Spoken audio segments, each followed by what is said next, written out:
share it? I can share it to Facebook. Hold on. Wait, what? No, no, no. God damn you. Share. Share. More. Facebook.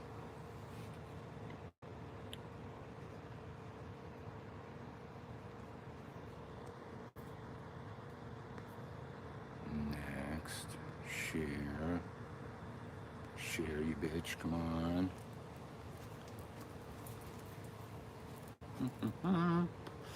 Well, hello, whoever is here. Been so long that I've done a live on YouTube. I forgot that they want me to do portrait style. You can see a lot more stuff now. Well, hello, whoever's there. On YouTube it seems that I don't see who's here until you say something. Hello, I already got 5 people, which is more than I had on Facebook a minute ago. 6. We're already doing better on Facebook. Look at that. I usually like to wait till we hit one of my magic numbers before I start yapping. Jen, hey, are you stalking me? Wow. If I got all the same 5 people from Facebook, that's going to be funny. Healing with Divine Masculine. What books on advanced rituals do you recommend? You can find, if you Google me, you'll find my Amazon influencer page. And I put a whole reading list up there. And most of it's not for noobs. So you find it over there. That way I don't have to remember a buttload of books every time I talk. But you go over there. Yeah, if you buy a book off of there, I make a couple cents off of each sale or something like that. Not really making my... did I just make a Star Trek reference? I don't know. Did you? Let's see. Advanced rituals. It's me. I didn't see you make any reference yet, but you can definitely make a Star Trek reference. I'll get it. Well, I'm Uncle Birch here on my channel, so you probably already know who I am, right? You probably followed me for you even to know that I went live, right? It's fascinating how much darker it is on the YouTube camera than anything else. Is that because I changed my settings the other day? Yeah, we just went through Hurricane Ida and we're without power for 9 days. And I had a very small amount of cell service available. So I had to lower my video settings over here so stuff would work because the streaming services wouldn't work. I just mastered the Supreme Hexagram ritual. I don't know where to go next. Well, you mastered it, and it should be another ritual right after that. I just heard something about spocking, but just arrived. I don't know, maybe we did say spocking. Hello, YouTube. I'm Uncle Birch, teach witchcraft for a living. I'm doing double duty right now. I'm doing my community service work, popping around the internet, answering random questions about witchcraft and magic while uploading my classes, my month of classes, because all my students been waiting because we've been without power for like 9 days after the hurricane over here. He said stalking. Spocking. Are you spocking me, Jen? Live long and prosper, Jen.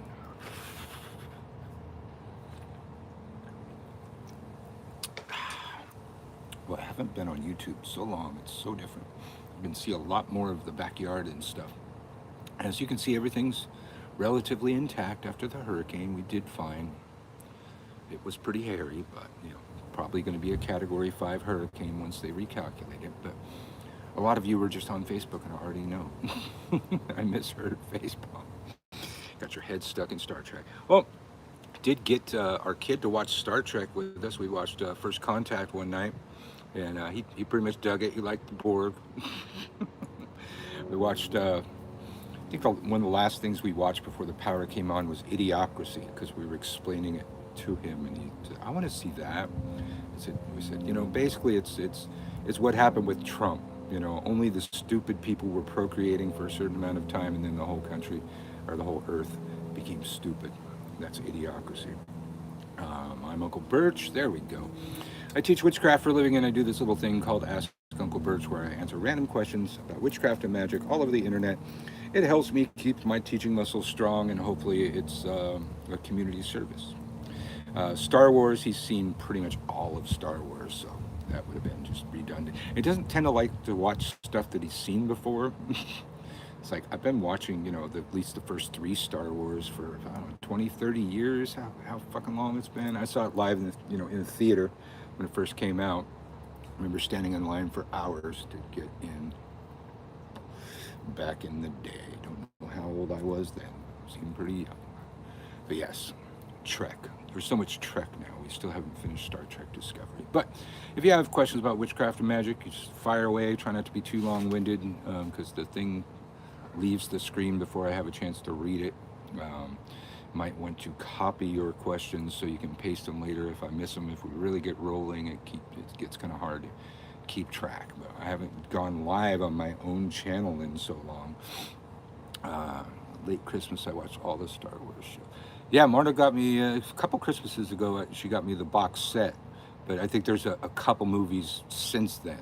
So I've got the original trilogy, and then the trilogy that came after that really came before prequels. You know what I'm saying. But I teach witchcraft for a living. That's what I do, and I do get paid for it. But I also do it for free, like this. I pop up here, there, and everywhere. And usually wherever there's a lot of new witches. Here on YouTube, I field different questions. Like we were just talking. Somebody talking about the ritual, the hexagram. That's a little, it's ceremonial magic. It's a little bit different than newbie witchcraft, but I'll field those questions too, even though ceremonial magic is not my main thing. I spend probably the majority of my time doing it on TikTok of late for the last year or so, because that's where it seems I'm needed more, because there's so many baby witches there and so many people teaching absolute crap. It seems like they need it more. And now I've got one class. I think it started about a month ago. That's pretty much all TikTok witches. There's about 50 of them in there. So I'm hoping to change TikTok forever with that. Once my students start teaching, and I always advocate that they do that because it's one of the best ways to learn is to teach. I am hoping to have a dramatic impact on TikTok and spewing out witches that know what the fuck they're talking about on TikTok. And won't that be refreshing? If you know anything about TikTok. What do I teach in my classes? I'm doing my level 1 year in a day course right now, where basically I teach everything that I believe a witch needs to know in their first year of formal training. If they, if I never saw them again, they'd be fine. They could go off into the greater witch world and do great. They could, find a coven and do it safely. They could work. Mojo, get off of that plant. They could work solitarily. You can go to gumroad.com/witch school, WITCHSKEWL, and click on any of my level 1 courses, and it'll give you a list of the things that I teach. The current course right now is the September 2021 course, and it's still open. I'm still getting signups. People sign up late a lot, so I just keep it open for the whole month of September. If people join after September, it really screws up the billing process, but it's $35 a month. You can watch it on your phone. You take it at your leisure. But you can click on there and see the basics. One of the things that I teach in my intro course, or my level 1 course, that you won't find, I don't think, anywhere else, is shopcraft. I teach you how to open a shop, how to do a psychic business, how to do a spiritual business. Having been doing that for a very long time and made all the mistakes that can be made in that business and had to fix them, I've become somewhat of an expert. I even teach brewing techniques and give away a few of my trade secrets and a few of my recipes, actually. I guess I'm going to keep sticking my fist in front of the camera. I think one of Birch's friends focuses on the ceremonial magic. Yes, Yes, well, there is some ceremonial magic in my class. When I was a kid, most witches started with a watered down version of the lesser banishing ritual of the pentagram for casting the circle. Um, and if you take it all the way back to Gardnerian witchcraft, where most of Wicca came from, or maybe all of Wicca came from, um, you can see the elements of that. If you find yourself tracing pentacles in the air, you are borrowing from the lesser banishing ritual of the pentagram, whether you know it or not. And I don't know if it's really cultural appropriation, since they are technically the same cultures, just different spectrums of the same culture. But so I still teach that as a starting point, hoping that people will elaborate and make their own. Trying to start a tarot reading business. Well, that portion of the class would be rather helpful, I think. And there's so many ways to do it. What I would suggest to you right away, oh, the Department of Justice sues Texas, yay. Um, don't cheapen yourself. It's a good way to get business in a tarot business is doing live videos like this. But I would suggest one card readings, maybe 3 card yes or no readings. Don't give them too much for free. People will take for free. Don't ever have a sliding scale. Don't ever say whatever you can afford. People will undercut you every time, and it devalues your work. Set your set your mark high. When people here on YouTube first talked me into teaching correspondence courses, my original courses were done through YouTube. They were just private links that you can't see. So there's a whole separate channel here on YouTube where those videos still are sitting there. But actually, I bundled that entire course and put it on my Gumroad page because a lot of witches out there were saying they have been binge watching me. And a lot of the millennial witches don't want to take a year and a day to take a course. So there's a couple of them on my Gumroad page that say full course, and you can download the whole thing. It's cheaper than taking the year and a day course that I have now. So it's a reduced price, and you can just download half of it, download half of it, or download the whole course, and even download that and the second level course. It's some elements will be different than I'm teaching now. Like I was not teaching shopcraft back then. Every few years, I have more in my bag of tricks, and I reshoot my level 1 course, and then so I will eventually, in a few years, take my level 1 course that I have now and bundle that again for the binge watch types and the ones that don't want to take a whole year and a day and want to study a year and a day's worth of witchcraft in a month or something like that. But it was here on YouTube that they taught me into doing that. And I went, well, shit, I don't know how to do that. So I went and I looked up one of the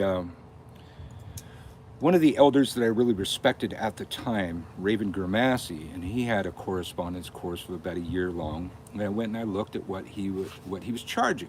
He was charging $20 a month. So I set mine at 35. I've been going to raise, I should have raised it several times by now, but I haven't gotten around to it. And then COVID happened and people needed, more things to sit home and binge and shit. So I didn't raise my prices then. But I set my prices higher than the big name pagan because Raven Grimassi was not a teacher. He was an author. He was not a priest. He was an author. I'm a teacher of witchcraft and a priest. So aim high. Aim high and will pay you. If unfortunately, what holds value in our society is price. The thing what you pay for it is what it's worth. So set your price high. If you wear a crown, they will treat you like a king or a queen. Do your year-to-day classes have interaction with you, like if there are questions? Yeah, most of that's email. We also have a Facebook page where people interact there, and it's all of the classes in that series. All of those students are interacting, so you get on that. You might be talking to people that took the course a year ago, or people that are a few weeks ahead of you, or people that are months ahead of you, and some of those people are in the second level course. So, because I want my students to teach, because quite frankly, my students can kick everybody else's students' ass if they have to. My students can spell their way out of a wet paper bag, and other people's students can't. it ain't bragging if it's true. My students, after about a month, know more than what the majority of teachers out there are going to teach them. Bundled ones, you can still, yeah, you can still ask questions on the bundled ones. I have people, I have people from my YouTube classes from 7 years ago that like three people at the same time all of a sudden started handing in homework.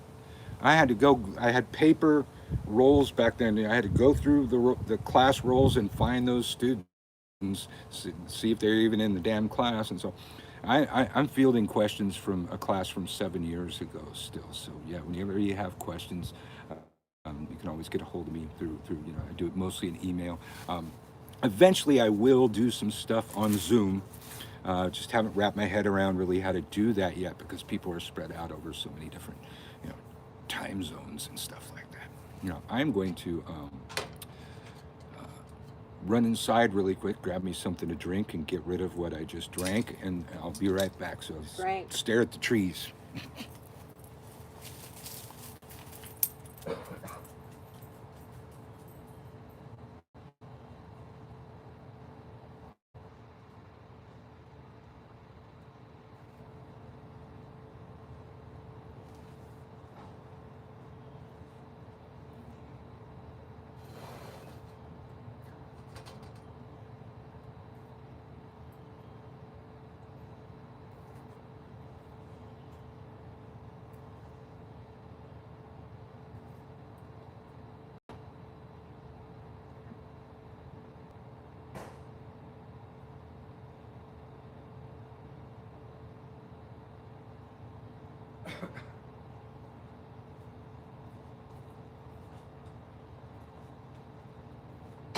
Okay. And as I was saying, I even field questions on YouTube all the time over here too. People are always asking me questions. Um, let's see. Da, da, da, da, da. You subscribe to the thought that solitary witches shouldn't be on the internet and sharing ideas and philosophy. It would depend on the witch. While I don't recommend it, sometimes you got to do what I say and not what I do. I started teaching witchcraft 2 weeks into my Wicca 101 course when I was 13 years old. And I got in trouble for that. And then they had to poll my students, and they figured out that I had some sort of skill in teaching witchcraft, and they rushed me into the teacher's program. But not everybody can do that. Blessed you. My question is, how do you get rid of a parasite? It keeps sucking my energy when I wake up. Won't let me sleep. I would use the here. We're on YouTube right now, right? On my channel, there's a thing called Psychic Self-Defense Shields Up, which, if you follow it closely, will lead you to several rituals. I am of the belief that you cannot give wisdom. It is the search for knowledge that brings wisdom. So some questions are half answered, and you have to search out the rest. So if you find Psychic Self-Defense Shields Up, that will lead you to the video that will teach you how to make the sigil in question. And you put up this shield that transforms every energy. So if you got, basically what you're talking about is a psychic vampire. The Psychic Self-Defense Shields Up technique is kind of making you a psychic vampire. You're absorbing all the energies that people are sending at you, usually with the hate and the negativity, that kind of thing, and transforming it into raw energy for your own use for whatever purpose you see fit. So I did have somebody that was actually being attacked by some vampire witches, because it seems like all of the vampires practice witchcraft. And I just said, ooh, that would be devious. That particular technique, they're trying to feed off of you, but you end up feeding off of them. Oh, I love it when I become devious. So check that out. Hey, Ogoos. Turkey. Hey, how are you? Let's see. I usually catch you live because of the time zone difference. It's nice to come across you. Right on. I don't usually. Yeah, I haven't been live here in so long. I've been spending a lot of time on TikTok because that's where they need the most help, it seems. But it occurred to me, it's like, yeah, you really should stop by your own channel occasionally. Yes, I taught something similar at Hex Fest. Yes, that's, yeah, this That was this year, yeah. Psychic self, or actually magical warfare feeding on your enemies, which actually you could go to my Gumroad class. I should not try not to make money. You go to gumroad.com/witch school, which of course is WITCHSKEWL. And there I believe it's called spiritual warfare feeding on your enemies. But I go through the entire technique for crafting the sigil that we utilize for transforming energy from other people. And me, I use it for everything. I even use it for attention. Like, I'm getting attention right now. I can use that to transform all of that attention into personal power using that technique. And it's devious, and it's based on some work that my witch mother taught me back in the day. I just kind of elaborated on it a bit.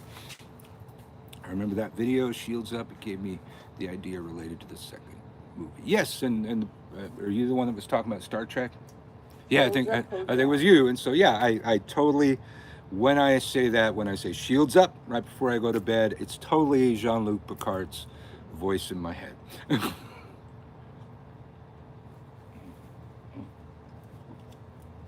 Gotta stay hydrated in New Orleans in the summer. So I'm gonna open another one. Actually, a local brew today. Look at this. Wicked Witch 80. So you were, wait, who are you? You look familiar, but you have a different name than I'm recognizing. But you were at Hexfest, I believe. Somebody asking me to set a light for them. Okay, I'll look at that later. I'm Uncle Birch, coming to you live from New Orleans. Those of you that don't know, I don't know how the hell you're on my channel or how the hell you got a notification like this, but I teach witchcraft for a living, and I also do it for free here and there as my community service work because it's needed. Here on YouTube, we do a little better, oddly enough, maybe because YouTube's been around longer. There's more witches that know their shit teaching on YouTube than TikTok. Although I've been doing it longer than pretty much all of them. The couple people that predated me on YouTube teaching witchcraft have passed away. So sorry for punching you all the time. I keep having to slide the thing. I was a short, fat midget running around. Somehow I missed that. I was a little caught up in the moment. But, well, I hope we met. But, Mary met if we did. I met a lot of people from the internet. There was a lot of TikTok witches there, actually. Still retired from the shop and sticking to teaching. Yes. You're retired from the shop? My shop now is, I partnered with the Lovers Hermetic Supply. So the Sacred Grove and the Lovers Hermetic Supply at the Lovers Hermetic Supply. .com are one, and they are a student of mine that I found on TikTok, and he was teaching exactly what I taught him, and had elaborated on it and teaching it even better. He'd added things to it, and I was impressed with the brewing techniques that he was using. Is exactly what I taught him. So we partnered up, because I can't spend all my time making candles for everybody all the time. I need to do it like my friends here in New Orleans. They have shops that they're not in all day long, sitting around waiting for customers to come in. That's the way you need to do it. When I first opened my shop, I was here on YouTube doing this all the time, and people would come to my shop on vacation or something like that, and if I wasn't there, they was really bummed out. They expected me to be there. It was too much. I can't teach witchcraft full time and do all that other stuff and sit around a retail store all day. So we do it differently. You're at the panel. Okay, you're at the panel too. Cool. Yeah, it was interesting. They happened to stick me on at Hex. Wars. Yep, on Hexfest, they stuck me on a panel about witch wars, and they sat me right next to Oberon Zell, who's kind of like my grandfather in witchcraft. I'd known him my entire life, and somehow, through a weird series of events, because he had heard some shit, we ended up in kind of a cold witch war for a couple years. And we eventually, when we finally talked, we solved it in like 5 minutes and got past it. So I was able to turn that into a teaching moment at that panel. So I hope you enjoyed it. Yeah, Thorn Mooney was keeping us in line, wasn't she? Yeah. She was cracking her whip. I find myself in need of a few things. I didn't realize you had worked out a shop partner. Oh, well. That's another reason I need to come over to my own page. I think I did change it on my profile here, but yeah, it's the Lovers Hermetic Supply.com. And I always thought that was cool too because the witch store where I grew up, where I went to witch school, it still just says hermetic supplies and exotic herbs on the window. And most people figure out what that means. You know, people are a lot more in your face these days. Say witchcraft, magic, hoodoo, right in your face. They didn't say that, so let's see. Just checking to make sure I didn't miss anything. What does witchcraft actually do for people? As I'm more of a magician. Same thing. Ceremonial magic takes a lot more stuff and a lot more specifics. Witchcraft is more malleable and able to fit in your situation, and we pick up. Oh my goodness, we we pick up things that work along the way. We even, we'll borrow from ceremonial magic or anything we're gonna do. I If I find that something that I'm borrowing and utilizing comes from another culture, I try and give respect to that culture. But I will not play the cultural appropriation game because it's gone way too far and people have taken it. People were coming from a good place once upon a time, but when they started saying that ancestor worship and tarot cards is cultural appropriation, I checked out. No longer involved in the argument. I agreed with the things that I agreed with that are cultural appropriation, and I'm done. I'm not going to play anymore. I will use anything that I think will work, and I will give respect to those ancestors. I will not give respect to those people. And everyone that's bitching, no, I will give respect to the ancestors that came up with that craft. I don't arbitrarily give respect to any human for any reason. You fucking earn that or you don't. Maybe, sorry for my finger in your face.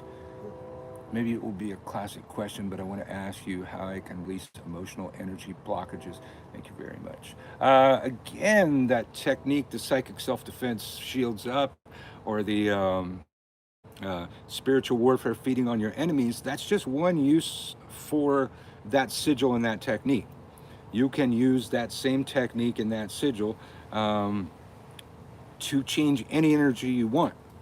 There have been times when I've been so enraged at somebody, I put one of those transformation shields around myself and transformed that energy into a candle for something else I was working on.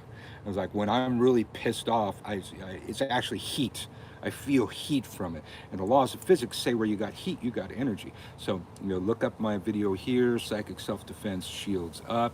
Also, Banishing Poverty, which actually should be Transforming Poverty. Or if you want to get really elaborate, maybe the magician out there that wants to get more elaborate, you might enjoy the spiritual warfare feeding on your enemies at gumroad.com/witch school. WITCHSKEWL. If somebody wants to post a link, that'd be great because I can't do that while I'm doing that. Doesn't ceremonial work use a lot of demonology? Some of it does, some of it doesn't. You could go either way, and it doesn't really matter which way. They are not, demons are not what they are in the Bible. Golden Dawn High Magic uses prayers from the Hebrew Bible. Yeah, they do use some prayers from the Hebrew Bible. The majority of what we find that's Hebraic in ceremonial magic comes from other books that were only the priests were allowed to use. Like, your average ceremonial magic circle is putting a Hebraic god name in each of the quarters that nobody else was allowed to pronounce except for the priests. And back in the day, you'd get stoned to death. Remember Monty Python and the Holy Grail? What happens if you say Jehovah? I said this on Facebook group that I never see people of a culture complaining about the cultural appropriation like Sage, etc. Yes. Well, I did a workshop. I did 2 workshops at HexFest this year, and the other one was a cultural similarity. And what fascinates me more than the idea that some people are stealing other people's shit is that in a magical context, people came up with the same shit. People came up with drastically similar ideas all over the earth with regard to magic and spirituality. And at the time that a lot of those were come up with, none of these cultures had interaction with each other. So they used to say the craft is heard on the wind and seen in the wild. And heard on the wind means that it actually travels on the wind. It's electrical in nature, and our mind is all electricity.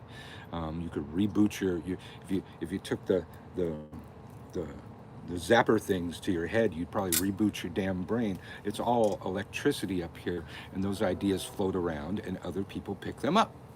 Um, countless things, like you were just talking about sage. It's like, isn't it more fascinating that people all over the earth, indigenous people, pagan people, magical people, came up with the idea of burning a sacred plant to rid a place of negativity, or to offer that smoke as a gift to their gods? It's fucking universal. And I probably could have done 5 of those workshops. Maybe next year I'll do a cultural similarity, part 2, 3, 4, and 5. Hey, welcome back. Hey. How you doing? Yes, we stayed. We saw. We conquered. Neighbors are coming back. Yeah, Yeah. yeah. You left afterwards. Well, probably the hardest part was the power outage. Hey. Yeah, I mean, with these Sorry for the dogs, it interruption. kind of takes a lot of planning for us to leave. And we just didn't have time. Yeah, and we have a cat too. So there's 2 dogs and a cat.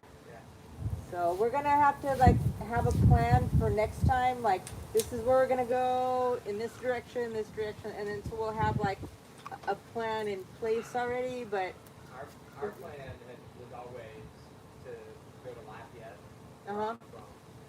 But we didn't want to head that way because we at the time we thought it was still going to head a little further. Right. Yeah. Baton Rouge area, and that would have down bad Yep. spot, or go up to Arkansas. Yep. I just until it stalled, we were doing just fine. Mhm. Well, I'll have to get back to your questions in a minute. In the river. That was the sign for me. Yeah. Time to get out. Yeah. So she's almost over being really pissed off. Cats never get over that. Yeah. You said cats? Oh, I thought you were talking about your cat. I'm talking about my wife. Yeah. Well, they are cat-like. So y'all seen the cats around? Yeah. We saw one of them the other day, which was when I contacted Shannon to see if they Yeah. need to be fed. I fed them yesterday. Yeah. Okay, cool. Okay. Thank y'all. Sure. Yeah. Y'all still have some wine left? Yeah, we do. Okay. Well, because a lot of it was white wine, and she wouldn't drink it not chilled, and we didn't have a refrigerator, so yeah. But thanks, Yeah, thanks for I that. drank all the red. Thank you. All right. Okay, good to see you. See y'all. You too. All right, some of the neighbors are just coming back from evacuating after Hurricane Ida. They actually evacuated after the Look hurricane at my hair. because they knew the power was going to be out for days. And before they left, they gave us a case of wine and 2 And cases of water. So, Southern hospitality is a thing. Hey, Michael and Marta, this is Wade. Hey, I miss you both times, filthy. My Facebook account is still inoperable. Why don't you just start a new account, dude? Friend me and all. Yeah, I mean, that happens to people all the time. Everybody's got backup accounts and shit. But yeah, Wade over there, they booted him off of Facebook for some reason. Back further, you asked the question. I prefer to work outside. I prefer to be outside. We spend most of our time outside, so it's like, and luckily we're used to that because without air conditioning, it was really hot for 9 days here without power in a New Orleans heat wave, and but outside it wasn't so bad, especially in the evenings. We've and got stuff. an occasional breeze. Yeah, we love New Orleans, hurricanes and all, man. Yeah, where did you say you're in Texas? I mean, Texas is probably one of the places we might go if we ever evacuate. Where next time we're going to have a plan. We're going to have a hotel that way and a hotel that way, or maybe a hotel down that way over in Florida. And once the hurricane gets closer, but that hurricane moved too fast for them to tell us to evacuate. I was waiting. It's like they gave me a mandatory evacuation. I say, all right, we're bugging the fuck out. Yeah. But at that point, if they had done that, we would have all been stuck in traffic on a freeway in a hurricane. And this house that has survived hundreds of years worth of hurricanes sounded a safer place to be, and it was. So we did not evacuate, and some people evacuated after the fact because they just couldn't live without power. We toughed it through, man. We are true New Orleanians now. Yeah, we're locals now. We're locals now, man. Takes 2 hurricanes before you can be considered a local. I just made that up, but it should. Hey, Lauren, how are you? Just we were talking about witchcraft, doing our usual thing, and then one of the neighbors just came back from evacuating after the hurricane. We had to say hi to him and let the dogs bark at him and stuff. So how the hell are you? I'm Uncle Birch. I teach witchcraft for a living, and I do this little thing called Ask Uncle Birch, where people ask random questions about magic and witchcraft or whatever you want to talk about, and I answer them. Say New Orleans 5 times fast. New Orleans, New Orleans, New Orleans, New Orleans, New Orleans. Did I say it? Is that 5? I'm going to say it again. New Orleans. Let's see. You're touching on an animal tree astrology now. Some Native American tribes and old Irish cultures have the same correspondence. Yeah, well, there's another thing. Just a few months ago, people started saying having a spirit animal was cultural appropriation. The Irish and the Italians had the word spirit animal in their culture for thousands and thousands and thousands of years. So I'm over it.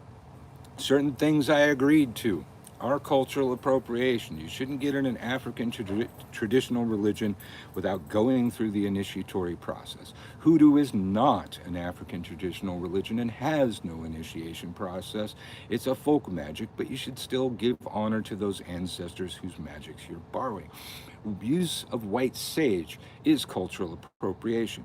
Europeans used many sages, but white sage was indigenous to only this land and the upper portion of South America. It was the Native Americans' plant, and the majority of the witches and spiritual users have been using it wrong since the New Age decided to latch on it and use white sage for cleansing and for repelling and for banishing. It's not for that. If one culture is the only culture to have used a thing, we have to follow their model. And to the Native Americans, white sage was used to create the proper atmosphere for the Great Spirit to enter. In witchcraft and magic speak, that would be invoking, not banishing. It was never for that. So if you ever find somebody trying to sage their house with white sage to get rid of ghosts and shit, it's just going to make it worse, and it's going to piss off the ghosts. So it's not only a cultural appropriation, it's a cultural appropriation, it's cultural ignorance and using it absolutely the wrong way. And a few more things I agreed to, and then they started getting crazy. When they said, ancestor worship is cultural appropriation, tarot cards are cultural appropriation, blah, blah, blah. I checked out. I was like, no, I'm not playing anymore. I was told I can't even use the generic term spirit animal because it makes the Native Americans uncomfortable. I'm sorry. With all due respect to the Native Americans, you can go ahead and feel uncomfortable about that, okay? That was in use by the Europeans before they came here and stole your land, and they did. And, it was Columbus that allegedly, discovered America, and he came from Italy, and spirit animal was a thing in Strega in Italy. So, sorry about that. Tarot cards. The first tarot deck was made for the Duke of Milan in, I think it was 1404. So tarot cards are Italian, and the Italians aren't bitching at anybody else for appropriating their culture. It was not owned by the Romani. I'm sorry, you just do so, like the anti-vax and Trump cult love to say, do your research. And really, that just took a couple minutes on Google, but I made sure that what I Googled was a reputable source. Do you find New Orleans to have particular smell? Europe? We have a spiritual animal indeed. Yeah, when I first came here, I said that... Manonso. Yeah, when I first came here, I said that New Orleans smelled like a Manonso. The Manonso is the room in where Palo is practiced. Palo Like the Mayombe, Palo Palo Temple. Kimbisa. It's the Palo Temple. Everything's kept on the floor.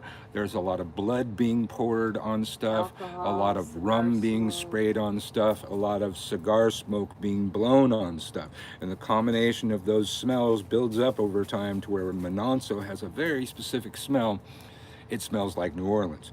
For the last couple days, New Orleans smells like rotting trash, and certain elements of New Orleans smell like feces. Places where the plumbing gave out smell like feces. I've driven through them, and there's rotting trash everywhere. They haven't had trash pickup yet, And it's in the heat. and it's in the heat. And everybody's refrigerators defrosted during the power outage, and everybody had to throw out all kind of meat and produce and shit that's rotting in the trash cans that are dark colored, sitting in the New Orleans sun. So I don't smell the Mononso smell right now, but it is similar. You know, Mononso does say the smell of rotting blood has a very specific smell. Lord have mercy. I still remember this, that smell of the trash stick, yes. What about Hudu being African American but not African? Well, there's that aspect that nobody wants to talk about, okay? It's not African. You can't find Hudu in Africa. You can find the elements that became Hudu in Africa, but the majority of the plants they were using in Africa do not fucking grow here. So they had to come up with those ideas from other practitioners that, you know, there were plenty of magical practitioners that worked well together, even though they had their white privilege or not. And still it's like, well, these people are practicing magic. I'm practicing magic. We're both going to get burned at the stake for practicing magic. Why don't we talk? Why don't we exchange ideas? Cultural exchange did happen. Now, we can argue about the power dynamic. It wasn't an exchange because one person had white privilege. Well, it's not like everybody just went and stole shit. Hudu practitioners talked to, I mean, there's Henry Hyatt, who wrote the most renowned books on Hudu. He went around and talked to African Americans to write his books, and he was white as fuck. So there is that. It's an African American tradition. Those ideas evolved here, and here was a melting pot, so all of those cultures had those ideas. But in the idea of a cultural similarity, which I taught at Hexfest, a lot of those ideas were already existing in these pagan and indigenous cultures all around the world before anybody met. That, to me, is more interesting and offers more validity to all of these things. If, like, I believed, you know, that I could talk to this root and make some shit happen out in the world, and no other culture ever believed that, that just wouldn't seem as legitimate is the fact that another culture came up with that same goddamn idea, with that same goddamn root, with that same goddamn thing. A lot of things are universal, and everybody came up with the same ideas, and I find that more fascinating than arguing about this other bullshit. I've always wanted to watch your lives. Hey, welcome to my live 420 Witch. I'm glad for all who go through the hurricane, not living in such a place. Not living in such. Yeah, but you know, it's everybody got something. You know, we came from California. If you get a warning for an earthquake, the best they've gotten is about 15 seconds on the early warning system. And the fires constantly? The fires, you don't get any warning on the fires. Shit's going to happen wherever you are. The hurricane, you know, you get some warning. This hurricane was moving a little faster than usual until it got to us, and then it slowed the fuck down. When it started destroying everything. Yeah, and then it just stayed on top of us. They say some places were in the eye wall for like 9 to 12 hours. So it was serious. We were just outside the eye wall, so a little less for us, but still pretty damn intense. So, God, why did these things fade away? I keep poking my fist in here. Many of my friends are worried about learning voodoo, as they're told it's a closed practice. It is. It is a closed practice. However, you know, there's New Orleans voodoo, which is a little different. Here, and that's the kind of things, like now that we're in New Orleans, nobody gives a fuck about any of that. I never hear the words cultural appropriation, and the only times that I've heard them come out of anybody's mouth here, it was me. And when I said it, the person that I was talking to all 3 times looked at me like I was speaking in Greek or something like that. It's like everything's just thrown in a blender here and blended together, and it just kind of fucking works. But an African traditional religion, pretty much all of the ones that I've ever known do require initiation, and you know, you should follow the rules, go through that. I'm a priest in Palo Mayombe. That means I went through 2 initiations and I followed all the rules to get through that initiation. And Even got spanked with a machete the one time I didn't. I love cultural similarities. Yes, I think that's just more fascinating with these people because okay, the old people used to say back in my day, the craft is heard on the wind and seen in the wild. Ideas travel through the wind in an electrical manner, and they're picked up. They're transmitted and received. Our brain is a transceiver. Seen in the wild. There's a subconscious response that we all have to seeing certain patterns and symbols. And the patterns and symbols that we see in the wild are patterns that nature makes. And those patterns trigger the same idea in everybody's head all around the world. Everybody is looking at the same nature. It may operate a little differently, with regard to weather and that kind of thing where they are, but it's the same nature. So it makes sense that we come up with the same ideas and validates those ideas. I use rosemary under my bed to ward off nightmares. Absolutely. Rosemary would be way better to burn to get rid of negativity and evil spirits than white sage. And it grows fucking everywhere, so nobody can bitch about, you stealing their sacred plant. I'm Uncle Birch, teaching witchcraft for a living. I'm doing it here on YouTube today. Seen a TikTok witch talk about Buckland's Blue Book having cultural appropriation and racial stuff in it. And I don't remember any of that being there. I know of nothing. I know Buckland's Big Blue. I could probably recite it to you front to back. I don't believe so. However, Buckland comes from Gardnerian. Gardnerian witches and all of their offspring are the most staunch traditional witches from the European diaspora that there are. And the story that Buckland told, unless we want to call Buckland a liar, that Gerald Gardner spent a lifetime studying religio magic around the world, then retired in the New Forest area of England, then met the Wiccan, the W-I-C-A-N, which the way he referred to them would be a race of people that had kept to themselves since the burning times and believed that they were the last of their kind alive. If Gardner traveled the world studying religio magic and then came to England and put together a magical system, he would have included the things that he added to his bag of tricks along the way. That is traditional AF.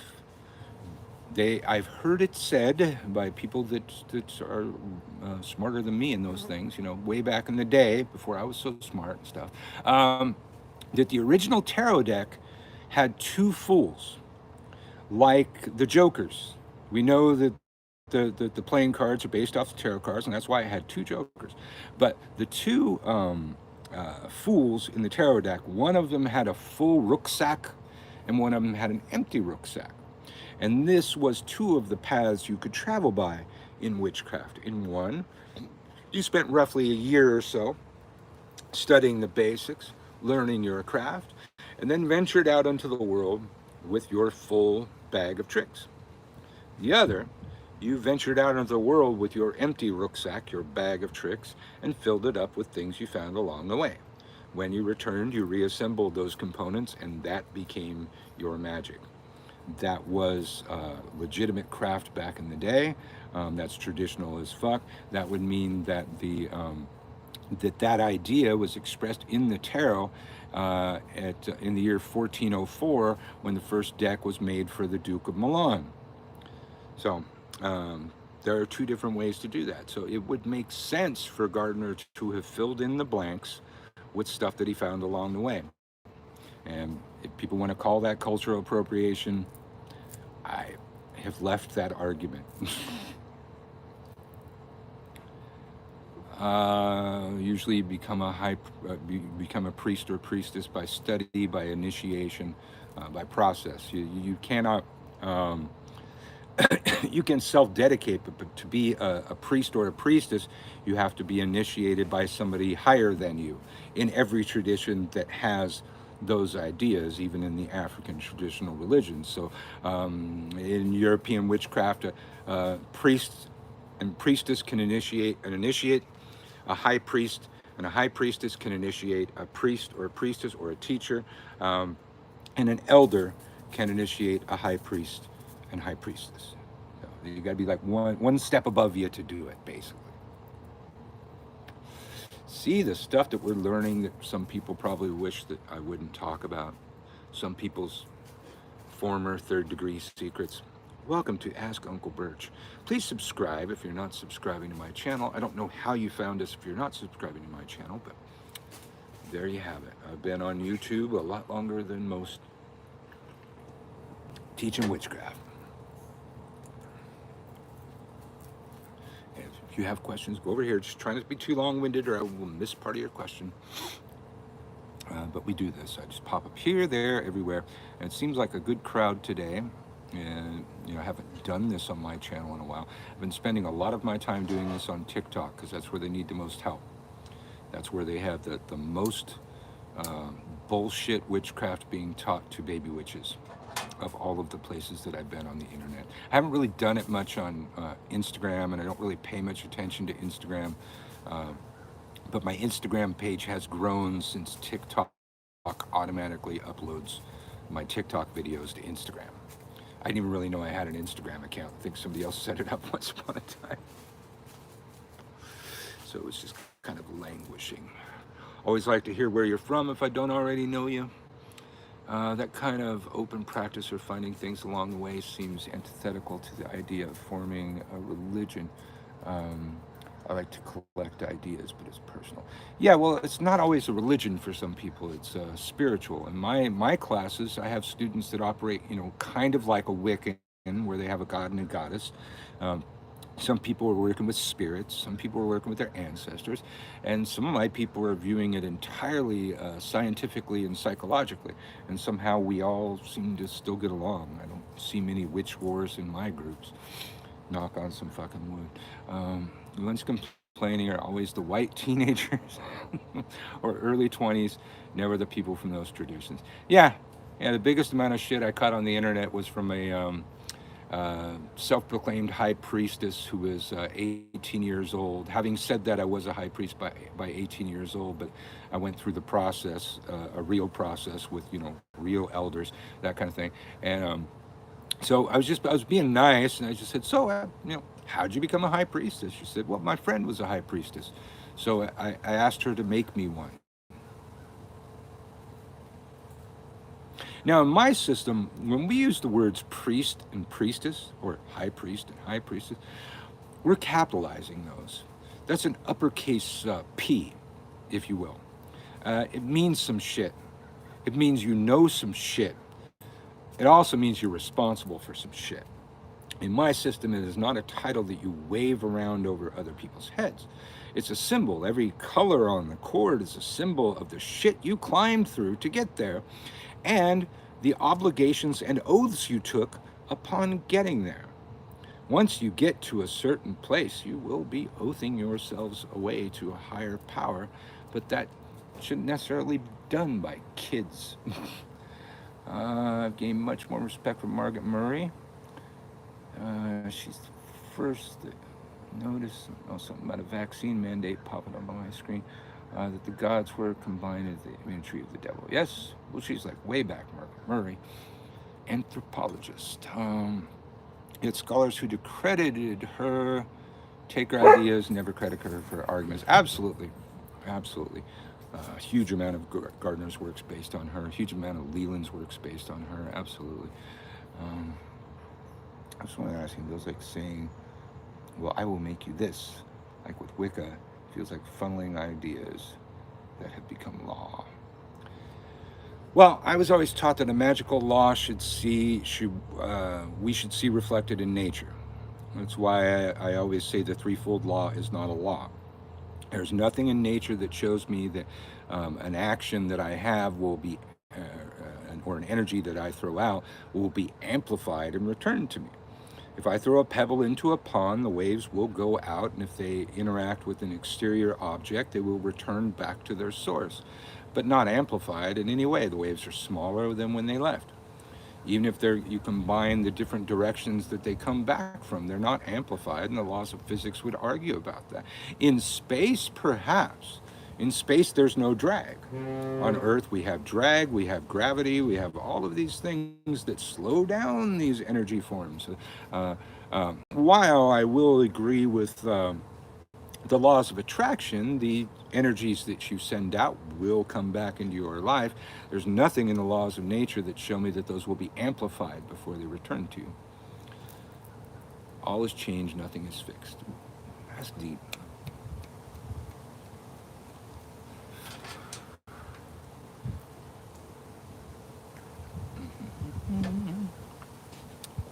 Uncle Birch coming to you live from New Orleans in the aftermath of Hurricane Ida. But we have power now.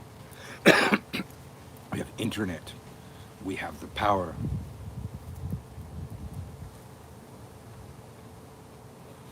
All right, it doesn't look like I missed any questions, so let's see.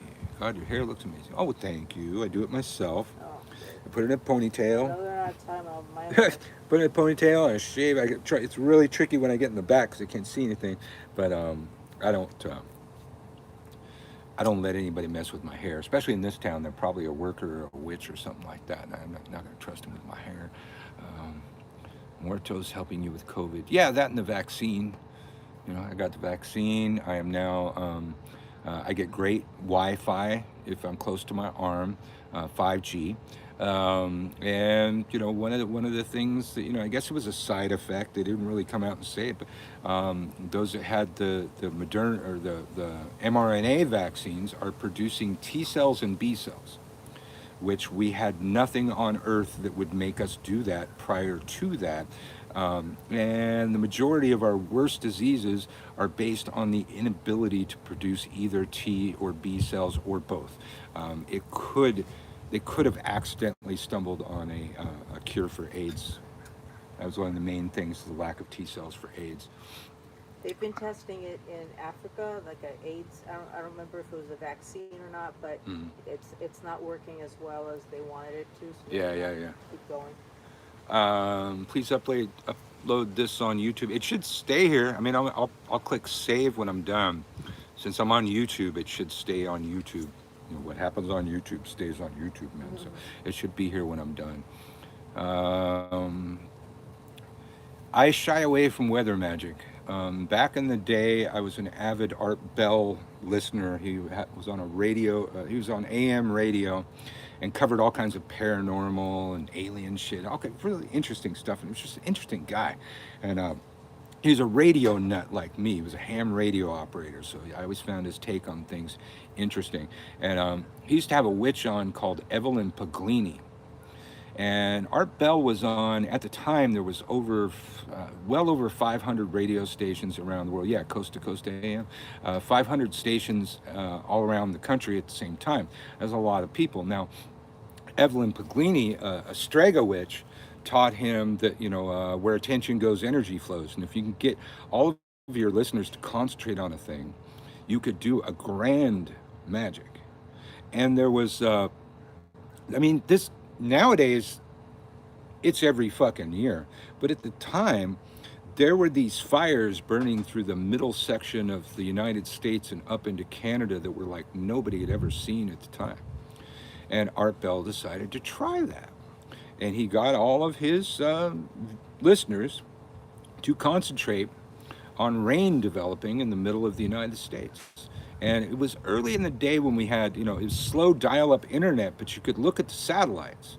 And that was kind of new to be able to look at the satellites. You know, maybe you could only see that on the news and shit. But I watched clouds develop in the center of the United States out of nowhere. I don't know, usually they come off of the ocean and stuff, right? You know, rain. But no, rain clouds just started fucking developing shortly after he did that thing. Fires were put out. Rain didn't stop. Mudslides, disaster like nobody had ever seen. You could probably look this up somewhere in the 90s. That was. He never tried it again. Like he said, nature's too complicated to fuck with. Don't fuck with nature. You know, definitely not the weather. We're utilizing the powers of nature all the time, but the weather's tricky shit. So you can cause a bigger problem. Like, a lot of people before the hurricane was coming to us, people were going, all right, we're gonna do all of our magic to try and hold that thing off, try and hold that thing off. You know what happens if the hurricane holds off and stays over the Gulf? It gets stronger. The more time it spends over the Gulf, the bigger the hurricane's gonna get. You could make like a Category 6 roll through here and shit. I don't want that, man. So don't. Go ahead, send me your prayers and shit when a hurricane's coming, but please don't try and hold that thing off, man. Nature's complicated. Yeah, coast to coast AM, man. And actually, if you remember that, there's archives for Coast to Coast AM, and there was an Art Bell episode. I think you can actually, I found it on YouTube, called the Mr. Fidget episode. Mr. Fidget was a local Santa Cruz character that ended up on Art Bell because he had this weird little device that people believed they could time travel with and do all kinds of crazy stuff. And I ended up on the show. I was a pirate radio operator, and I ended up on the show twice. I ended up calling in twice that night and talking Art Bell's ear off. And he was shocked. He says, people call in for years and can't get in. You got in twice in one night, and we got Art Bell to do a station ID for our pirate radio station because Art Bell was fascinated by pirate radio, and we had a private conversation later, and we actually helped Art Bell set up a pirate radio station in Pahrump, Nevada, low watt FM station back in the day. So you can find the Mr. Fidget episode of Art Bell, and you can hear a young Uncle Birch before hardly anybody knew me. I don't think anybody knew me as Birch yet. I was Phil Free. Back in the day, that was my pirate radio name. That was my stage name for my music, that kind of thing. So old Art Bell fans would dig hearing that, and I found it. Pretty sure I found the archives here on YouTube, but I just searched Art Bell, Mr. Fidget, and found that episode. My little claim to fame. You can also find me on Cursed Films on AMC and Shudder. Episode 2, Season 1 of Cursed Films. Weather magic can be accidental. I once banished my tears over somebody. Hours later, candle roads became rivers. But you learn something, right? That's all we could do. Sometimes every action has a reaction. That's what witchcraft is. That's why I'm always telling my kids, you want to keep really good notes. You want to make your action, take really good notes of everything you did, close that book, and tell yourself, I'm not going to look at that book for 3 months. Take out your smartphone, set a little alarm on your calendar 3 months from then, and then go look at the reaction that came from that spell. If you let go of it, the reactions will be more prominent. If you're waiting to watch those reactions, it'll fuck it all up. But you let it go, and then you go look, and then you adjust your magic. It's like, okay, well, definitely had a reaction, but it landed a little to the left, and my target was a little bit to the right. You adjust the spell, try it again, keep really good notes, and you just keep it. It's experimentation. It is a science. Art Bell was in a computer game or two. Really? I don't know those games.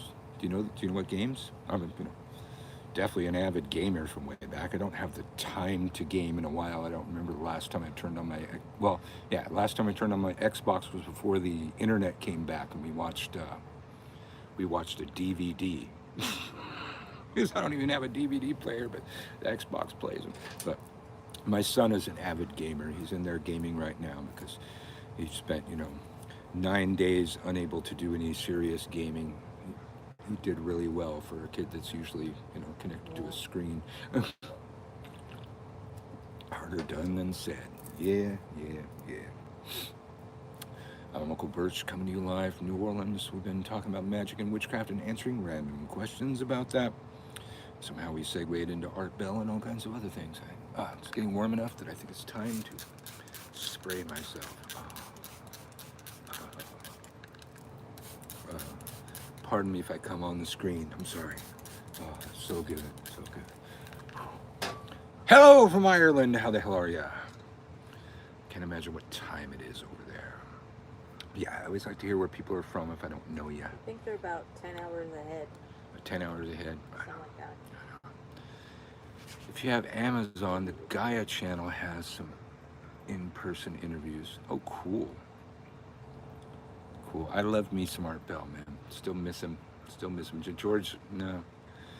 I got friends that are on George Norrie a lot. He never really clicked. I remember George Norrie covering for him when there was some stuff going on. That's how George Norrie got in there. And then Art Bell eventually retired.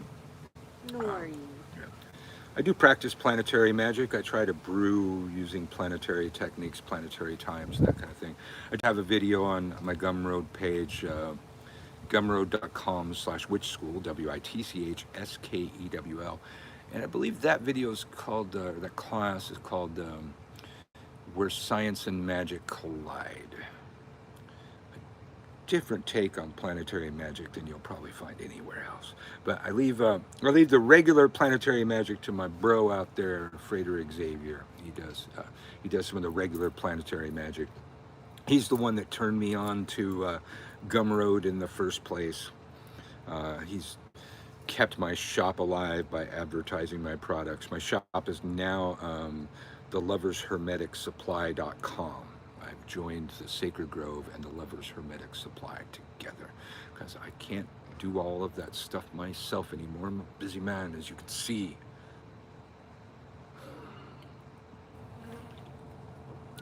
I'm literally doing double duty. I've been uploading classes in the other room because I wasn't able to upload them during the power outage.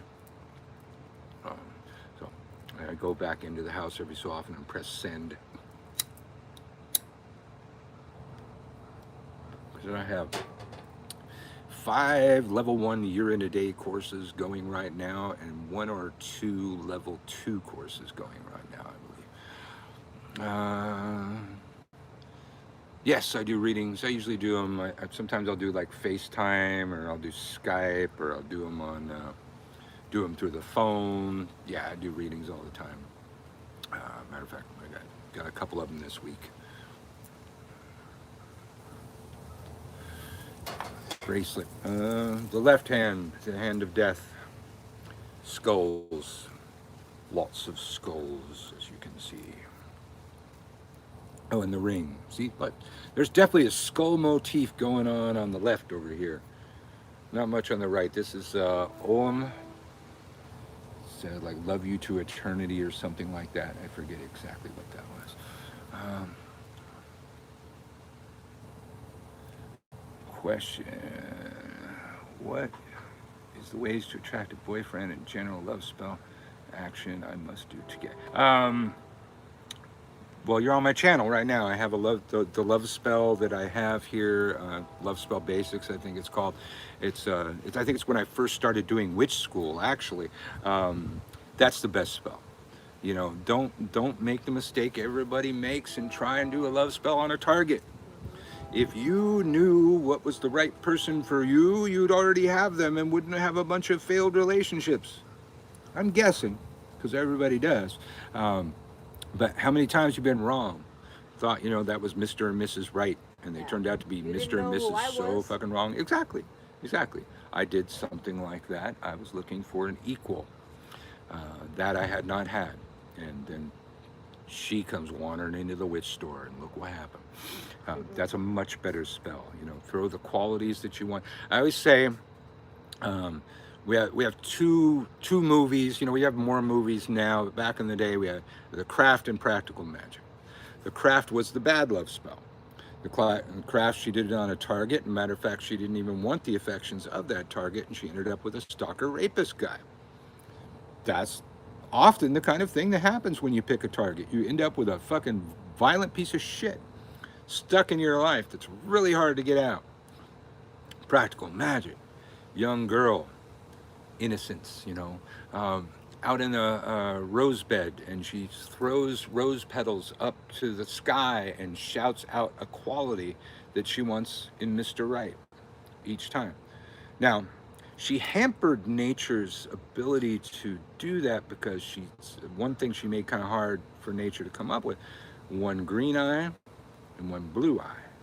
So you got to now make it too difficult for nature to pull that off. She will pull that off, but so I think she's like in her 30s, when Mr. Right actually shows up. And sure enough, he got one green eye, one blue eye, and all of the qualities that she threw up there. Now, hopefully she was right about the qualities she wanted in a person when she was at such a young age. But, you know, that kind of thing, you know, throw it out to the universe, throw it out to your gods, throw it out to your spirits, throw it out to your ancestors, and let them work it out. Because you are probably wrong. And if you weren't, you wouldn't have to do a love spell. You'd have already found that. Tree. It's a hackberry tree. First hackberry tree I've ever known. It's apparently a local tree. I did one for the right one. Goodness knows she kicked my arse when I needed it. Yes, we need it. Eleguar Lucero. Well, Lucero for me. However, I don't lie. I don't recommend this.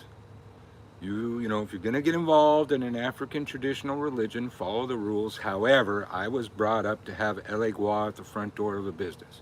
I worked at Eleguar my whole life, not being initiated into the tradition. I had a little stone head at the front of my shop when I opened it. I put, you know, I did my research. I put the right things in the head every Monday. I sprayed whiskey on him. I sprayed tobacco on him. Gave him the dried corn. Eleguar is pretty much Lucero. You know, different pantheons from Africa doing pretty much the same thing. You know, that a cultural similarity thing. They came up with drastically similar ideas. And in Palo, there's an equivalent to every one of the Orishas. Yep. And that would be Eleguar's equivalent in Palo. But now I've been initiated in Palo, and I have my Lucero, so now I work with my Lucero. I still do miss my Eleguar. Now, even though I did not have licencia, and I'm not recommending that, I'm not telling anybody, do as I say, do not do as I do. I never had a problem with him. He never tricked me in a bad way. There was a couple little jokes here and there, and they were fucking humorous. But I didn't die. I wasn't killed. The black ancestors didn't turn on me because of my white skin, and they didn't do it in Palo either. Because in Palo, it's all about the dead, and it's all about elevating the dead. Now, I would think that upon death, I would see past skin color as something that's important, regardless what I'd experienced from my skin color. A lot of people want to keep their ancestors in the fucking muck. They want to have their ancestors be bigots and hate people based on the color of their skin because somebody of the color of that skin did bad shit to them. That's just stupid. That's keeping your ancestors down. That's not elevating them at all. Yeah, I didn't die. Attraction over possession love will come to you. Yes, absolutely. But yeah, same thing. I work with my Lucero every Monday. You know, he wants rum instead of whiskey, but everything else is pretty much the same. You know, he wants those things. Bring him outside sometimes. Let him get some nature. He likes to get some rain sometimes. But he's over there guarding the front door right now. Other than that, same deity or entity, same likes, same dislikes, same holy days, same color scheme. Everything's the same. I am scratched to Madre de Agua. Kalunga would be Yemeya in the other tradition, but the equivalent is the same holy days, same color scheme, same powers, all of it. I do not know if Masons were scratched in the past, but there was probably a blood ritual involved. There was probably a blood pact involved, and that's what scratching is in Palo. It's a blood pact. So yeah, even the mafia did that. Is the shop going to be fixed up timeline? Oh, see, I'm glad I don't come to YouTube, but we are at the Lovers Hermetic Supply. I teamed up with some of my students that were doing really good work. I was impressed by the work. It was everything that I taught them and more. So we have joined forces. So it's the webpage is thelovershermeticsupply.com. but it's the Lovers Hermetic Supply and the Sacred Grove as one. They had a booth at Hexfest, or we had a booth at Hexfest this year. Um, so I'm sorry I haven't come by here and tell you. I did do a video about it. Maybe you didn't catch that video. I do believe that I put that. Hello, Bill Gates. I do believe that I put that website in my bio here on YouTube, but we are now at the lovershermeticsupply.com. Definitely fixed up, and still everything is magically timed. Everything is done planetarily properly, done by practitioners that know what they're doing, my kids, and the turnaround's about 2 weeks. So if y'all, my customers, you remember when I was doing it myself, you could be waiting 2 months. And people were really patient, but that's, as one person doing that and magically timing everything, that was the best that could be done. But they've got a better, that was one of the things they did better. They had a better model for getting that done, even adhering to magical timing. And I was impressed. I said, hey, maybe we could team up. So get over there to the lovershermeticsupply.com. Tell them Uncle Birch sent you, and maybe you get a special gift or something like that. The Lovers Hermetic Supply. If somebody wants to put that link there, that'd be great, because I can't do it right now. You're in my June 2021 class. Oh, cool. I think your classes for the month are just about to come out. I think that's the one I'm uploading right now. If not, I'll be uploading it within the next hour or so. I'm getting caught up after the power outage of 9 days, 10 nights after Hurricane Ida, so everything's a little behind, but your classes will be coming out probably today, I imagine. Most difficult thing for new students to learn is the third key of magic: relaxation, concentration, and projection. Projection's the hardest one. Projection means, as my kids like to say, forget about it. Let it go. Do the spell.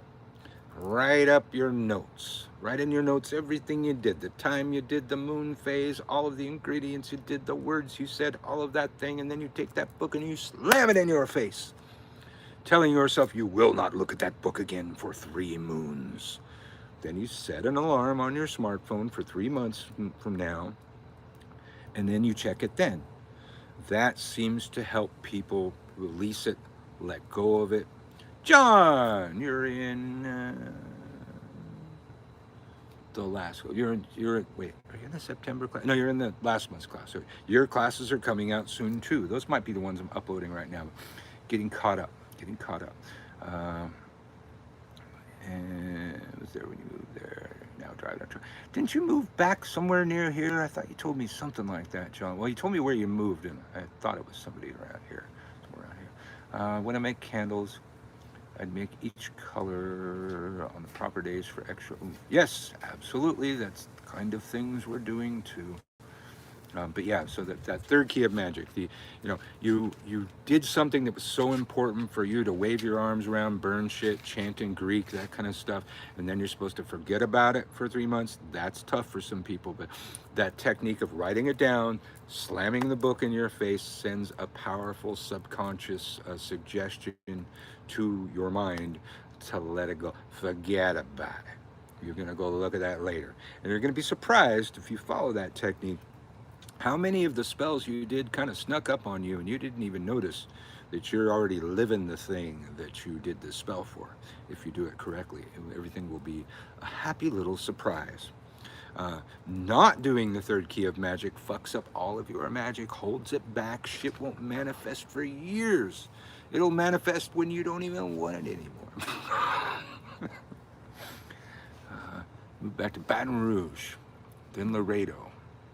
Thanks, now just driving the truck. Okay, so Baton Rouge. So you guys were okay during they were okay during the hurricane, right? Yeah, for a while it looked like it was headed right for you. They were supposed to get it worse, but then it shifted at the last minute. And I think they're okay. Right on. Well, be careful out there on the road there, John.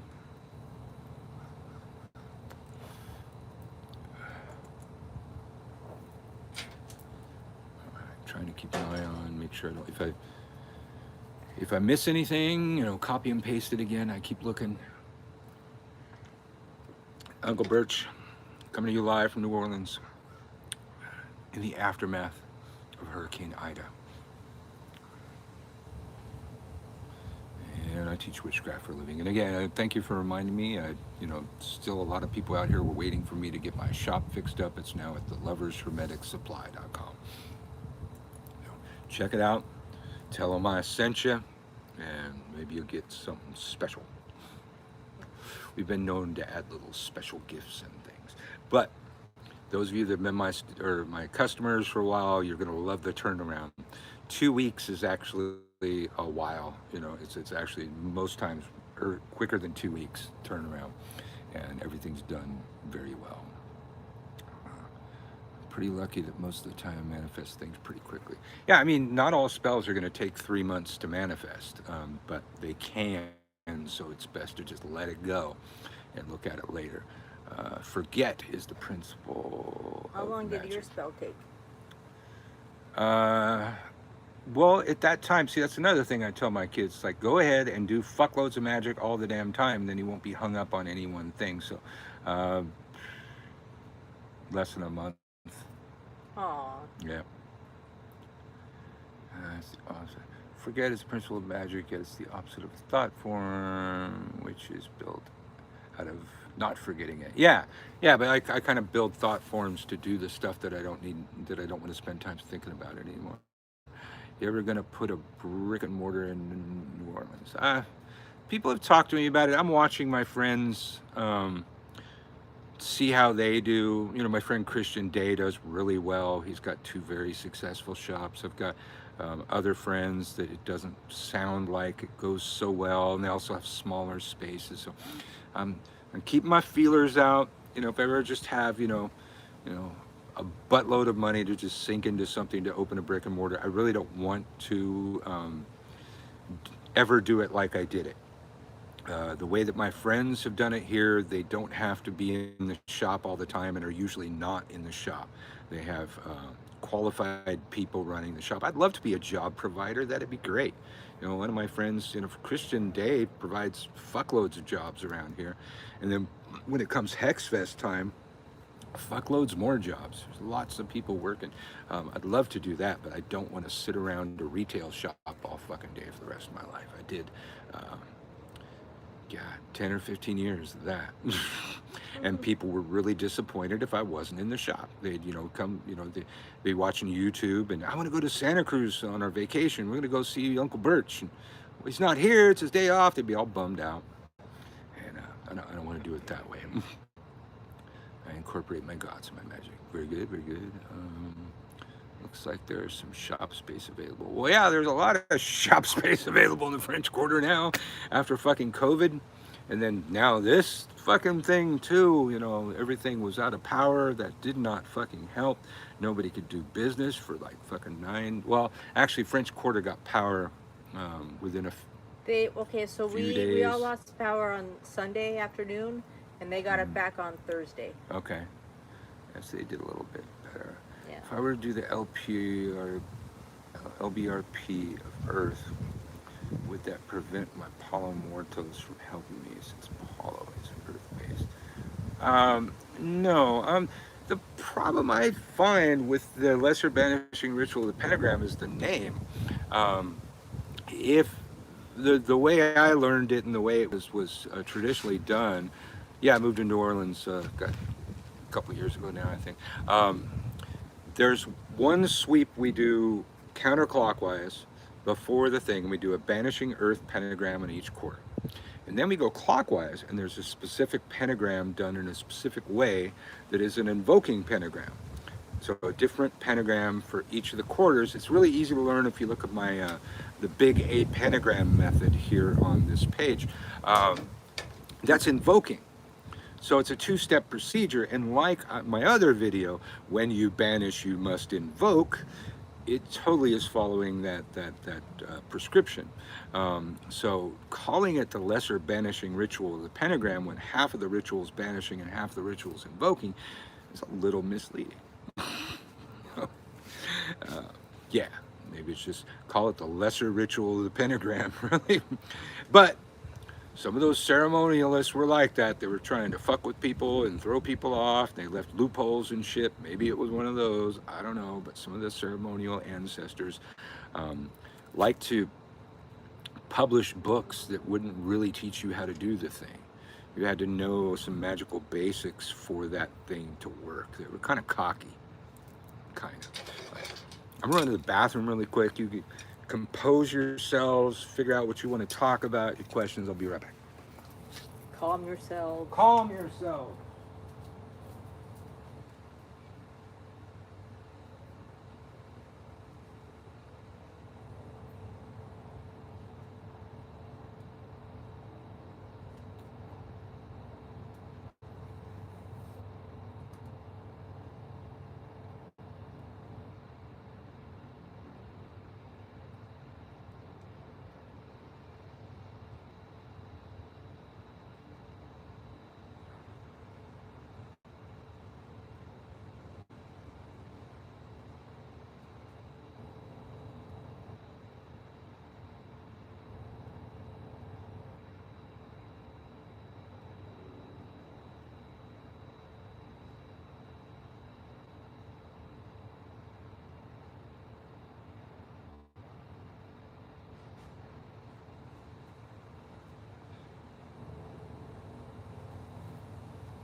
All right. I hope you've composed yourselves now. Let's see.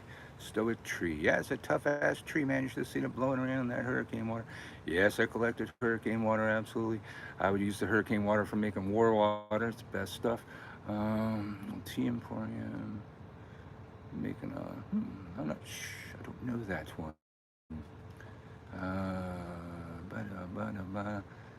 Meet witchy friends. I'd go to New Orleans, man. Everybody I know here is witchy. One of the reasons we moved to New Orleans, we already had more friends here than we had in Hollywood. In Hollywood, you know, it's kind of that plastic kind of friendship. That's why I never really liked Southern California anyways. But we lived there for a while, and I did me some Hollywood work. I ended up on Cursed Films, episode 2 of season 1. You can find that on AMC and Shudder. Used to be just Shudder, but now I'm told it's available on AMC. And even on, I think, AMC On Demand. I'm going to have to watch it again, try to remember what I say. Yeah, it was kind of faux friends. Just like, nothing was real. That's kind of the thing. Nothing's really deep in Hollywood. Nobody has a deep connection to fucking anything. Everybody's an actor, actress slash something, or waiter slash actor. Everybody's in the industry, some kind or another. But New Orleans sucked us in. We came in August one year for first time I taught at Hex Fest. We were here by November looking for a house. By January, moving in. It happened extremely fast. I have my my spell to get a home here on YouTube. Did a version of that on steroids to get this house, and fastest move, the most unencumbered move, the least obstacles ever, moving halfway across the fucking country. My favorite planet in Y would be Mercury. Or I'm sorry, not Mercury. Mercury. I was just thinking that. Jupiter. Because we'd all be dead without Jupiter. In addition to everything magically that people say about the planets, I also like to look at what the planets actually do in the heavens. Mercury for me is a shield. It shields us. Mercury is so large, Jupiter. Jupiter is so large, it sucks in a lot of stuff that would kill us. You know, in my lifetime, we saw a comet slam into fucking Jupiter. And if that comet had slammed into Earth, we wouldn't be having this discussion right now. Sounds like me, a witch actor, musician. I guess I kind of am too. But really, New Orleans is the new Hollywood anyways. They do. I mean, the Motley Crue movie was shot here in New Orleans. With, you know, they had some shots to make it look like Hollywood, but, you know, looked Hollywood as fuck. But it was shot in New Orleans. And they were in Lakeview, I think, like a total like urban, whatever, normal house. And I can't imagine the neighborhood complaints they got were like girls walking around in the neighborhood in bikinis and stuff. Well, and here, you know, even when we were visiting New Orleans, you know, I remember like, you know, our Uber driver would ask, so what do you do? And I said, I teach witchcraft for a living. I felt so comfortable to just say that. You know, there was a couple times they say, I'm a teacher, and just hope they didn't ask what. And if they did, I'd say, oh, metaphysics. That's what I'd probably say in Hollywood. But New Orleans have just been very open with it. Nobody has ever tripped. There was one, you know, person that kind of tripped for a few and then didn't trip. What's a good neighborhood in New Orleans? I love our neighborhood, man. Bywater is great, except you know we were some of the last people to get power around here, but hopefully that's not consistent. But it's close enough to the French Quarter. I can walk there in like 15 minutes. I would not live in the French Quarter. It's just too crazy. And we got dogs. Parking. Like, nobody has a yard. We can't let our dogs run around. You have to have a permit for parking if you live there. But Yeah. good luck trying to get friends to visit you. Yeah. Good luck even finding a parking spot Yeah. to use your permit parking. The French Quarter is something you go to. You don't want to live in. Although we have friends that live in the French Quarter, and Right that's on why Bourbon. we know of what we speak with the parking and other shit. And like no yard. You know, we got friends that they kind of live in more like a condo situation. They have a courtyard. In a courtyard where they can't let their dog pee, so they've got to go out into the French Quarter, you know, carry around, you know, poop bags, clean up there. He's like, you know, I let my dogs run around, and whatever poop is not destroyed by the 5 feet of rain that will arrive in 15 minutes, you know, I clean up. More bikes, less cars. It's okay. I invoke the science all the time. The science makes it real. Science has never disproven any of the magical constants that we have, and in my lifetime, they've proven shit. I mean, even probably one of the latest ones, just you know, in recent memory, frankincense releases negative ions, which can treat depression and cure disease. And it gets rid of demons and shit. So that's why frankincense raises the vibration in a room. It's releasing negative ions. I'm all about the negative ions, man. Several years back, maybe a decade or so, science found that inanimate objects, and specifically jewelry, precious metals, semi-precious stones, hold the memory patterns of the people that possess them. Maybe that's why our ancestors were always doing spells on that kind of shit. Now we know that our DNA holds the memories of all of our ancestors, not just racial ancestors, special ancestors. The entire ancestry of humankind is encoded in our DNA and the memories of such. The old people always talked about shit like that. We're all interconnected. Our ancestors live within us. Their knowledge is within us. They talk these, you know, vague terms because that's all they could talk about. And just now we know exactly what they're talking about. It's our fucking DNA. It's encoded like a computer program in our fucking DNA. The entire human species. It doesn't matter what color. New Orleans would be a good location for Gotham City. Yes. I have Neanderthal DNA. Well, that's the thing. You know, you have all of the DNA. Okay, that's why when everybody does their DNA, they all find African DNA because we all came from Africa. That's the origin place of the human species. Either that's where the aliens dropped us off, or that's where we evolved as a species. And then my kid asked just a few years ago, he finally got aware. He's like, Papa, why do people have different skin colors? I said, well, their ancestors lived closer or further from the equator. That's it. That's all there is. Some of us have more of a tan than others.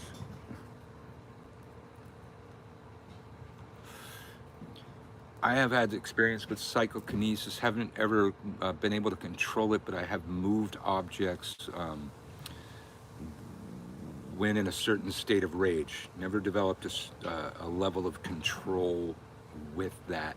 Have accidentally knocked shit over when I'm pissed off enough. I'm working on that. But that is a powerful force, rage.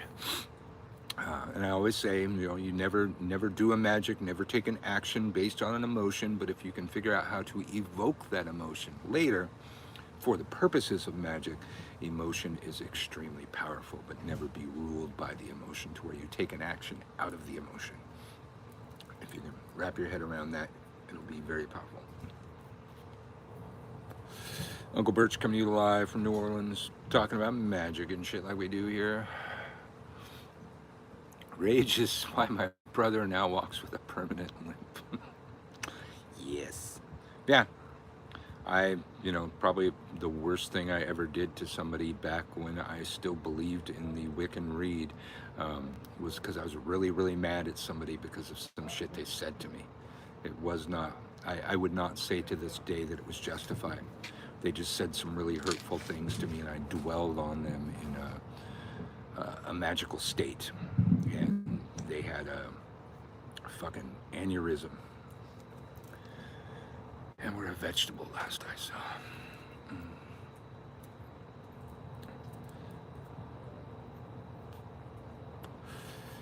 Many things are advanced magic. Everything outside the normal stuff. It's the same magic. You're just doing it with more advanced techniques and advanced tools. You know, you start out with like candle magic, that kind of stuff. And eventually get to the point where you don't have to do that. You will things into existence. People say, you know, intent is all that matters, and I say no. You know, eventually it might be all that matters once you've had enough training and trained your mind how to do that. Sleep on it. Yeah. Well, that's something I learned way back in my young days of witchcraft. I was studying the Greater Key of Solomon. And it made more sense to me than most people at my age. There was some stuff I wasn't getting, so I went to my witch mother, Judith Dufresne, and I said, you know, I told her that, and she says, well, sleep on it, get back to me.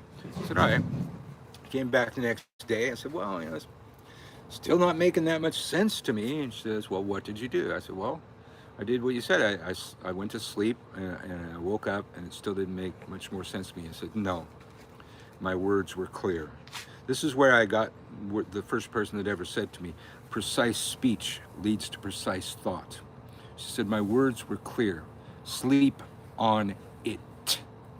Put the book under your pillow and sleep on it.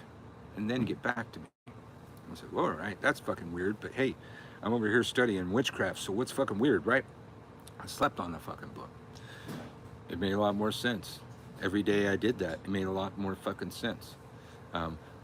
Now, I was already putting my tarot cards under my pillow because that was traditional. You know, that's the same kind of thing. And I'm still, you know, someday I'm going to wrap my head around to where I can really explain how or why that works. The information's leaking into our subconscious. I don't know. But take your craft books that you're studying and put them under your pillow and sleep on them and get back to me on that with how blown away you are by that, because you will be. One needn't cast while angry. They can just visualize an outcome for hours, pulse pounding anger. Well, that's what I did that's what I'm saying. You know, I did that to somebody that I don't think I was justified to do that to. He just said some hurtful things to me. And I dwelled on that while on the freeway, driving around doing my job at 2, 3 in the morning, which is the time to let magic fly, while listening to chants of the goddess and singing along with them, trying to calm myself down. And by morning time, that person was in a vegetative state that they never recovered from. And as you probably hear from the tone of my voice, I don't feel good about that. I feel guilt for that to this day. And so I never did it again. That's all you can do. You know, you make a fucking mistake, fix it if you can. If not, learn how to never make that mistake again.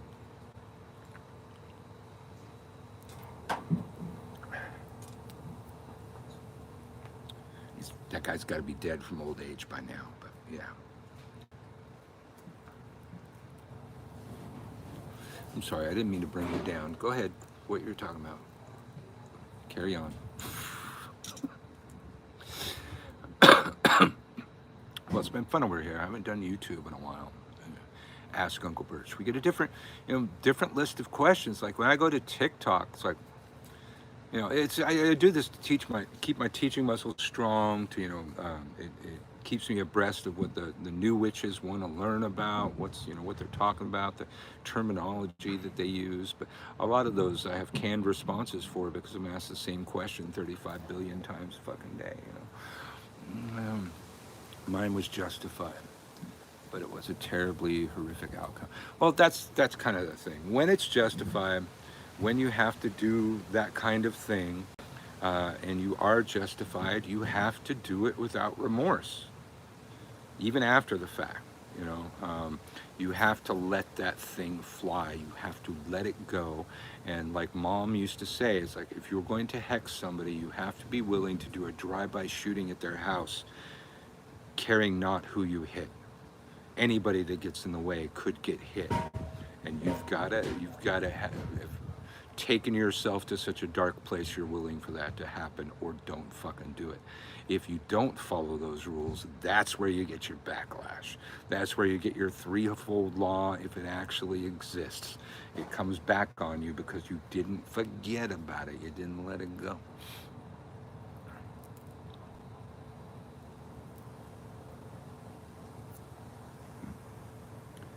You know that now? Good. Brother, St. John's, I think it's St. John's wort, to heal his nerve damage, but he wouldn't accept it. Even made him angry to suggest it. Yeah, some people you can't help. Help who you can help. Some people always require help. You got to avoid those people at some point. Don't be a dick, but there's some people that create their own misfortune constantly and begin to thrive on it, and they will get that on you. Beware the infected. Trying to save a drowning person often will get you drowned. And people that are always fucking drowning, you gotta walk away, man. It's cold, I know, but unless you're a masochist, that's gonna happen to you. Some people you cannot save. It's like spiritual triage. Figure out who you can save, who's got a hope of being saved, and help them, and make the other people comfortable and let them die. Sorry. I've reached a very dark place in this video. Too many youngins are like, don't tell me what to do. Yeah. Thinking through cause and effect. Some kids you gotta let them fall. Some kids you gotta let them burn themselves on the stove. My kid's not like that. He's like, careful.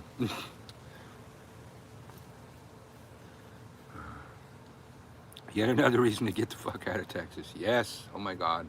When you're a woman too, oh God, yes, get the fuck out of Texas. Oh my God. And get out before we have a travel ban. People are talking about that. And it can be done. It's like when we were the COVID hotspot in the country, they checked us at the border of Texas and Florida, and they turned us back. They would not let people come from New Orleans to Florida or Texas. I absolutely advocate flipping that script. Florida's a piece of shit from hell. Worst COVID hotspot ever. Texas is, trying to surpass them and then passing all this other fucking shit.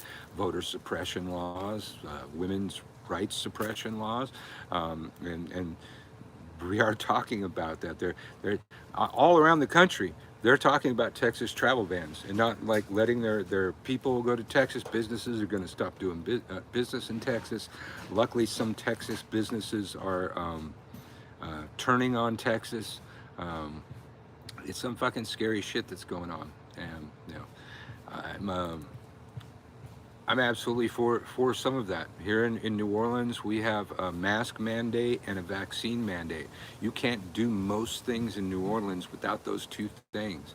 And I feel better doing those things, going to bars, going to restaurants, theaters, whatever you fucking got. I feel better going to those things knowing that those people's cooties are not going to be there.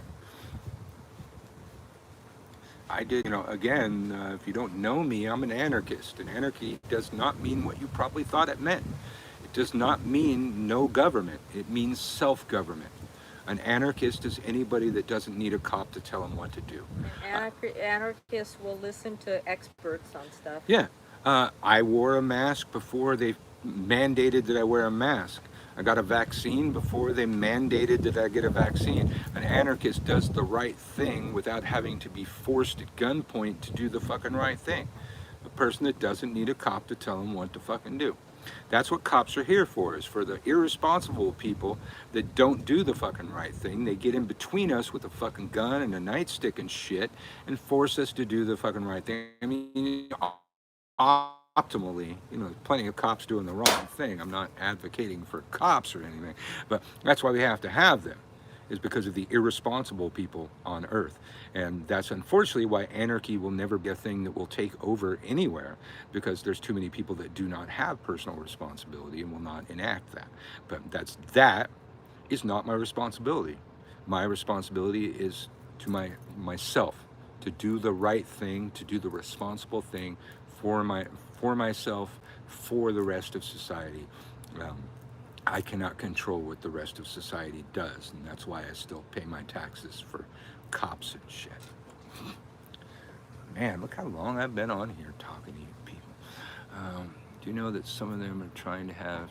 Yeah, they're trying to have... You know what? Texas can secede all they fucking want. All we're going to lose is a little bit of oil from Texas. Texas doesn't produce anything that the rest of the country is going to need. All of these fucking shitty ass little red states that want to secede from the fucking union take more money from the union than they put in. The economy of California supersedes most of the world. They have a stronger economy than most of the countries in the fucking world. They provide more to this country than any other state in the fucking country. And I'm just California native. I'm not living there anymore.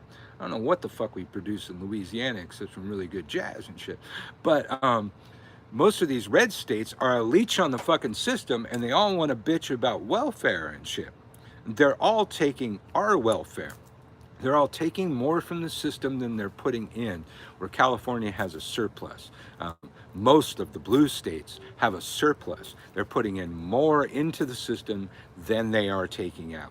Texas, I'm sorry, if you have Texas pride, Texas is a shithole that we don't need. They ain't producing anything but some cows and some fucking oil. And they ain't producing enough that it's going to affect the rest of the country. So they can secede.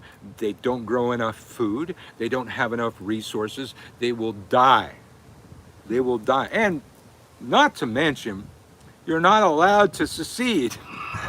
The U.S. military will invade the fucking state, shoot the fucking traitors, and take the shit over, and make it a fucking blue state. That's the reality. You don't get to just secede from the fucking... you remember the Civil War? How'd that work out? Oklahoma would probably want to go with Texas. Yes, absolutely. What the fuck we get from Oklahoma? High child poverty rates? Yay! Thank you, fucking Oklahoma. All these places, the majority of these places that want to fucking, ban abortion. There was a time when Santorum was running, he wanted to ban contraception. And I forget which fucking shit-ass red state he was from, where all the kids live in fucking poverty. He's from Pennsylvania. Oh, Pennsylvania. All right, well, that's not really a red state, right? They voted blue this time. Yeah, they voted blue. Any rate, thoughts on warlocks. Warlock does not mean what we think it means. And if anybody can prove that warlock meant somebody that was a traitor to their coven, get over there and collect your $10,000 from Christian Day. It's been sitting there for over a decade and nobody's collected it. The Christians came up with the term warlock. They coined the term warlock, and it does mean oath breaker. It means that you broke your oath to the Christian church. Now, me, having reclaimed the word warlock, I never made an oath to the fucking Christian church. Yeah, my parents baptized me. I was a fucking baby. I was not responsible for that. In the craft, you know, we have to, you know, be old enough and responsible enough to take such oaths before they are taken personally or taken, you know, literally. I made no oaths to the church, so I broke nothing. Or Warlock was an okay movie, yes. It did have some legitimate craft stuff in it. I'll give them that. What you saying about Pennsylvania? The rural areas think they are southern. I know, well, you know, those kind of people, they can't read, they can't do math, and they can't read maps, so I get it. But yeah, I know, I'm probably the most right-wing motherfucker I know was from Pennsylvania, Lancaster, I think it was. And he was racist as fuck, gotta say.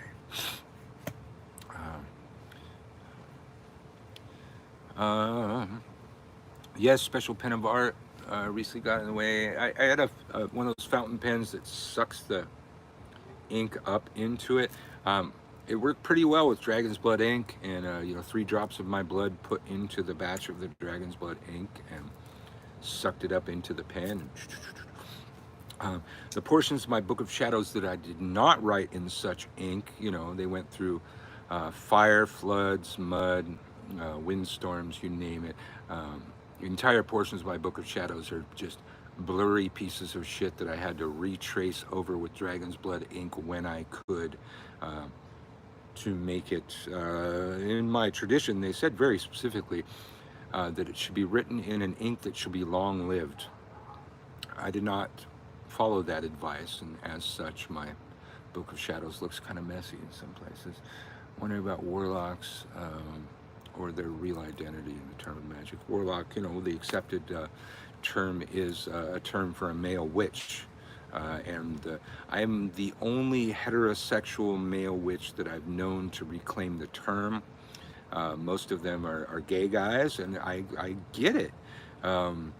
With Wicca, they were forced to be in a procreative craft that's all about the god and goddess having babies and stuff, and all about the interactions of the god and goddess, usually devoid of the interactions of same-sex couples. And they went along with that. I mean, still, the majority of the Wiccans that I knew that were male were gay. The majority of the male witches that I know are gay. And they've endured that, and I recognize that they need to separate themselves from those terms at a certain point, because it's so heteronormative that it leaves them behind a lot of times and gives no consideration to them, even though we're supposed to be all-inclusive.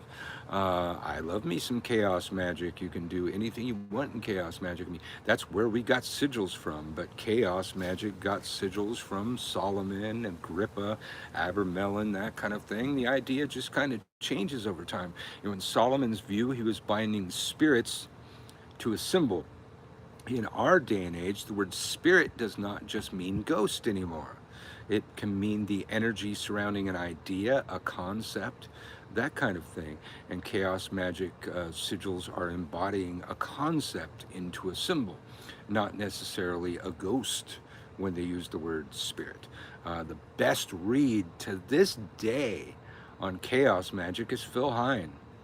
And even though he's got 2 published works, the majority of his works were published for free on the internet in PDF form, and the majority of what embodies his 2 published works are those files.